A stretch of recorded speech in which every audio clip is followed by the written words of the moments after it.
Assalamualaikum warahmatullahi wabarakatuh. Perkenalkan nama saya Iksan Maulana dengan NIM 2211953449. Di sini saya akan menjelaskan tugas responsi praktikum sistem kendali modul 2 dengan judul Kontrol Kecepatan Motor DC dengan Sistem Kendali Lingkar Terbuka dan Lingkar Tertutup. Yang pertama ada diagram blok sistem kendali. Diagram menunjukkan tahapan suatu sistem kendali yang dimana sinyal garis panah yang menunjukkan arah tahapan pengendalian suatu sistem kendali, subsistem blok yang berisikan karakteristik dari tahapan pengendalian sistem dan dalam bentuk fungsi, summing point, titik penjumlahan atau pengurangan antara dua sinyal atau lebih, branch point, titik percabangan antara dua sinyal atau lebih. Uh, Diagram blok sistem kendali. Di sini ada RS sebagai garis sinyal dan ada summing point, GS adalah subsistem, CS adalah garis sinyal, dan HS subsistem, dan ada titik percabangan atau branch point. Hubungan diagram blok. Yang pertama ada hubungan seri, di mana X1 menuju ke G1S, lalu ke X2S, G2S, dan X3S. Tadi blok diagram di atas diketahui X2S sama dengan X1S dikali G1S. Dan X3S sama dengan X2S dikali G2S. Selanjutnya substitusi persamaan 1 ke persamaan 2 menjadi X3S sama dengan X1S dikali G1S dikali G2S. Yang kedua ada hubungan paralel, di mana X1S menuju ke G1S, X2S sama dengan X1S, G2S. Dan ada titik penjumlahan. Dan G2S, X2, X3S sama dengan X2G2S. Dan X4S sama dengan X2S kurang X3S. Dari blok diagram di atas diketahui X2S sama dengan X1S dikali G1S. Dan X3S sama dengan X1S dikali G2S. Pada blok diagram di atas terhubung ke titik penjumlahan sehingga X4S sama dengan X2S dikurang X3S. X4S sama dengan X1S, G1S dikurang G2S. Dan ada modifikasi diagram blok. Pergeseran titik percabangan dari sebelumnya ke sistem setelah sistem, di mana X1 menuju ke subsistem dan didapatkan rumus X1 dikali G dikali A sama dengan X1. A sama dengan 1 per G. Yang kedua ada pergeseran titik percabangan dari setelah sistem ke sebelum sistem. Di mana didapatkan rumus X1 dikali A sama dengan X1 dikali G. A sama dengan G. Selanjutnya ada hubungan modifikasi diagram blok. Uh, Yang ketiga ada pergeseran titik penjumlahan dari sebelum sistem ke setelah sistem, di mana titik penjumlahannya berpindah ke sebelah kanan dan didapatkan rumus X3 sama dengan X1 dikurang X2 dikali G dan X3 sama dengan X1 dikali G dikurang X2 dikali G. Maka didapatkan rumusnya X1 dikali G dikurang X2 dikali G sama dengan X1 dikali G kurang X2 kali A sama dengan G sama dengan A. Yang keempat ada pergeseran titik penjumlahan dari setelah sistem ke sebelum sistem. Dan didapatkan rumus X1 dikurang X2 dikali A dikali G sama dengan X1 kali G kurang X2 X1 kali G kurang X2 A kali G sama dengan X1 kali G dikurang X2. X2 kali A kali G sama dengan X2. A sama dengan 1 per G.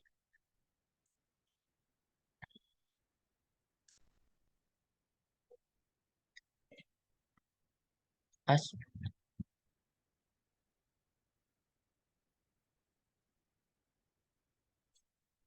Selanjutnya ada sistem kendali lingkar terbuka dan lingkar tertutup. Yang pertama ada sistem kendali lingkar terbuka. Sistem kendali yang tidak memiliki umpan balik. RS menuju ke GS dan menghasilkan CS. Fungsi alihnya CS per RS sama dengan GS. Keluaran sistemnya CS sama dengan GS dikali RS. Selanjutnya ada sistem kendali lingkar tertutup. Sistem kendali yang memiliki umpan balik. RS fungsi alihnya adalah CS sama dengan ES dikali GS. ES sama dengan RS dikurang BS. BS sama dengan CS dikali HS. Selanjutnya substitusikan persamaan 3 ke persamaan 2. Dan didapat rumusnya ES sama dengan RS dikurang CS HS. Setelah itu substitusi persamaan 4 ke persamaan 1 menjadi CS sama dengan RS kurang CS HS dikali GS. Lalu kalikan GS ke dalam sehingga menjadi CS sama dengan RS dikali GS dikurang CS dikali HS dikali GS. Lalu selanjutnya kita pindahkan CS dikali HS dikali GS ke ruas kanan menjadi CS ditambah CS ditambah HS dikali HS dikali GS sama dengan RS dikali GS. Keluarkan nilai CS sehingga kita mendapatkan CS buka kurung 1 ditambah GS dikali HS sama dengan RS dikali GS. Lalu kita pindahkan RS ke ruas kiri dan 1 tambah GS dikali HS ke ruas kanan menjadi CS per RS sama dengan GS per 1 tambah GS dikali HS. Selanjutnya ada perbandingan sistem kendali lingkar terbuka dan lingkar tertutup, di mana lingkar terbuka kurang stabil dan teliti, sedangkan lingkar tertutup lebih stabil dan teliti. Yang kedua lebih mudah dibuat, yang lingkar tertutup lebih susah dibuat. Lingkar terbuka tidak ada umpan balik, yang lingkar tertutup terdapat umpan balik. Yang lingkar terbuka murah, sedangkan yang lingkar tertutup mahal. Yang D ada pengendali PID. Controller PID digunakan untuk memperbaiki performansi sistem melalui perbaikan respon sistem yang dihasilkan. Contohnya mengurangi atau menghilangkan nilai error steady state, meningkatkan kecepatan respon untuk mencapai set point. Yang pertama ada pengendali proporsional. Jenis kontrol ini menghasilkan output yang sebanding dengan nilai masukan input, di mana sinyal masuk eh, dalam domain waktu hubungan antara sinyal error dengan sinyal kontrol dinyatakan dalam persamaan berikut. UT sama dengan KP dikali ET. Dalam domain Laplace dapat ditulis US per ES sama dengan KP. Karakteristik pengendali proporsional. Jika KP diperkecil, maka respon sistem akan semakin lambat dan rise time akan semakin lama. Jika KP diperbesar, maka respon sistem akan semakin cepat mendekati steady state dan rise time akan semakin singkat. Jika KP terlalu besar, maka respon sistem akan semakin tidak stabil atau overshoot. Osilasi terlihat jelas. Nilai KP dapat diatur atau ditentukan sedemikian sehingga mengurangi steady state error, tetapi tidak menghilangkannya. Dua, ada pengendali integral. Jenis kontrol ini menghasilkan output lebih besar atau lebih kecil ketika error input sama dengan 0. Dalam pengendali integral nilai error diumpankan sebagai laju perubahan sinyal kontrol sebagaimana dinyatakan dalam persamaan berikut ini. UT sama dengan KI integral 0 sampai T ET dt. Dalam domain Laplace dapat ditulis US per S KI per S. Pengendali integral. Karakteristik pengendali integral. Yang pertama, keluaran pengontrol integral membutuhkan jeda sehingga pengontrol integral cenderung memperlambat respon. Ketika sinyal ESS 0, output tetap akan bertahan pada nilai sebelumnya. Jika sinyal ESS tidak 0, output akan menunjukkan kenaikan atau penurunan yang dipengaruhi oleh nilai ESS, nilai KI. Konstanta integral KI yang sangat besar akan mempercepat hilangnya error, namun akan meningkatkan osilasi. Yang ketiga ada pengendali derivatif.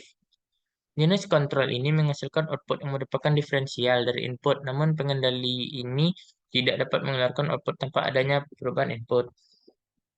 Pengendali derivatif akan memberikan suatu sinyal kontrol U yang bersesuaian dengan turunan laju perubahan sinyal error, sebagaimana dinyatakan dalam persamaan berikut. UT per ET sama dengan KD DET per DT. Dalam domain Laplace dapat dituliskan US per ES sama dengan KDS. Karakteristiknya, yang pertama, pengendali derivatif tidak dapat menghasilkan output jika tidak ada perubahan input. Yang kedua, jika nilai error berubah terhadap waktu, output yang dihasilkan tergantung dari nilai KD dan laju perubahan error.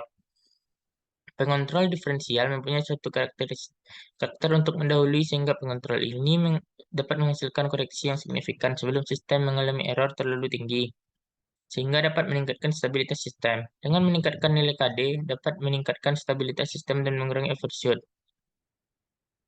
Berdasarkan karakteristik kontrol ini, pengontrol diferensial umumnya dipakai untuk mempercepat respon awal suatu sistem, tetapi tidak memperkecil kesalahan pada keadaan tunaknya. Kerja pengontrol diferensial hanyalah efektif pada lingkup yang sempit, yaitu pada periode peralihan. Oleh sebab itu, pengontrol diferensial tidak pernah digunakan tanpa ada controller lainnya.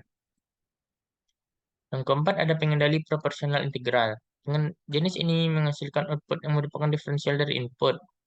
Namun, pengendali ini tidak dapat mengeluarkan output tanpa adanya perubahan input. Dapat dilihat berdasarkan gambar di atas, maka didapat rumus UT sama dengan KP dikali ET ditambah KP per TI integral 0 sampai T ET dt. Dengan KP adalah suku penguatan proporsional dan TI merupakan integral dalam domain Laplace, dapat ditulis US per S sama dengan KP 1 ditambah 1 per TIS sama dengan KP 1 tambah TIS per TIS. Karakteristik proporsional integral. Adanya penambahan faktor integral pada pengendali maka akan memperbaiki respon sistem. Tidak mengembalikan error pada nilai nol, namun menjaga nilai konstanta sepanjang T. Respon lebih lambat karena nilai error tidak dapat dihilangkan. Nilai overshootnya tinggi. Pengendali proporsional integral. P dan I controller memiliki karakteristik yang sama dalam hal rise time dan overshoot. Oleh karena itu, nilai KP harus dikurangi untuk menghindari overshoot yang berlebihan. Nilai KI diambil lebih besar dari KP karena diinginkan untuk meniadakan steady state error. Jika KP besar dari KI, maka steady state errornya tidak dapat dihilangkan. Pengendali proporsional derivatif. Jenis kontrol ini untuk mengoptimalkan kerja pengendali proporsional. Dari gambar di atas didapatkan rumus UT sama dengan KP dikali ET tambah KP kali TD DET per DT. Dengan KP adalah suku penguatan proporsional dan TD merupakan waktu derivatif dalam domain Laplace, dapat ditulis US per ES sama dengan KP 1 ditambah TDS. Karakteristik pengendali proporsional derivatif. Respon sistem yang sangat cepat. Overshoot rendah kerja dari controller saat nilai errornya berubah. Pengendali proporsional integral derivatif. Dari gambar di atas, maka didapatkan rumus UT sama dengan KP dikali ET ditambah KP per TI integral 0 sampai T, ET dt ditambah KP dikali TD DET per dt, dengan KP adalah suku penguatan proporsional, TI waktu integral, dan TD merupakan waktu derivatif dalam domain Laplace, dapat ditulis US per ES sama dengan KP 1 ditambah TIS ditambah TI TD S kuadrat per TIS. Karakteristiknya memperbaiki respon transient, menghilangkan nilai error steady state, mengurangi overshoot. Di sini ada perbedaan dari respon loop tertutup, rise time, overshoot, setting time, steady state error. Pertama ada proporsional. Menurut respon loop tertutup itu eh, proporsional menurunkan rise time, sedangkan integral menurunkan rise time, dan derivatif perubahannya sangat kecil. Sedangkan overshoot dari proporsional meningkat, integral meningkatkan, dan derivatif menurunkan. Setting time-nya perubahan kecil meningkatkan, menurunkan, menurunkan atau mengurangi, mengeliminasi perubahan kecil. Parameter tanggapan peralihan PID, time constant, waktu yang dibutuhkan oleh sistem untuk mencapai nilai 63,2%. Sedangkan rise time, TR, waktu yang dibutuhkan oleh sistem untuk mencapai nilai 0% sampai 100, 10% sampai 90%, dan 5% sampai 95%. Setting time, waktu yang dibutuhkan sistem untuk mencapai 5% atau 2% atau 0,5% di sekitar nilai akhir.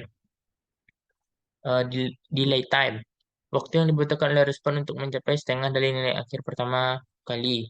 Maksimum persen overshoot, nilai puncak maksimum dari sistem yang diukur dari nilai sistem saat kondisi steady state. Persen MP sama dengan CTP per C tak hingga per C tak hingga dikali 1%. Time peak, waktu yang dibutuhkan oleh respon untuk mencapai puncak pertama dari overshoot. Yang metode penalaran